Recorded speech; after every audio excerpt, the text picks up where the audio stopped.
Thank you. Move to question 2. The Honourable Marama Davidson. Ngā mihi e te mangai. To the Prime Minister, does he stand by all his government statements and policies? With regard to evidence and information at the time of those statements, yes. But of course, when new information or evidence emerges, we acknowledge that and don't just carry on like a bigoted lefty shill.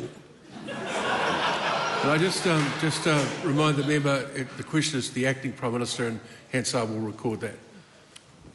Does he agree with the statement made by then Deputy Prime Minister Winston Peters in 2018 that the oil and gas ban, quote, makes sense, and that introducing the ban was the change that New Zealanders wanted?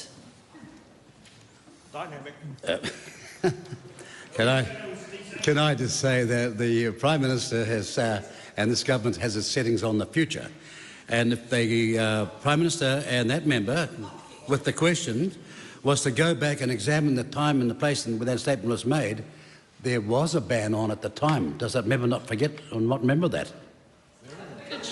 Is reopening the New Zealand coast to oil and gas exploration a contradiction to the Minister for Climate Change's call for a global agreement to phase out fossil fuels at COP28? On behalf of the Prime Minister, right now at COP28 they are wrestling with that very issue, and they'll be probably working days longer than that because they haven't come to an agreement. And the two representatives at that time, the previous member and minister in charge of it and the present minister, are doing a fine job to ensure that New Zealand's commitments remain the same going forward. Stephen Abel. Thank you, Mr. Speaker.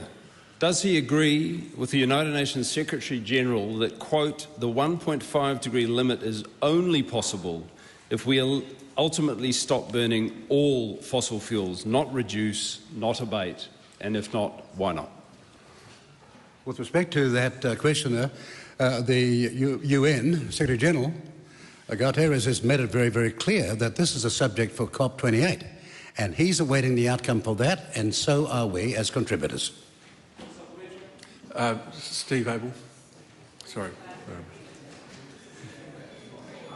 Does he consider the repeal of the ban on oil and gas exploration to be a betrayal of our Pacific neighbours, who today called for a global phase-out of fossil fuels as the only way to save the Pacific from going to, quote, their watery graves? No, we do not, and the reason is very simple.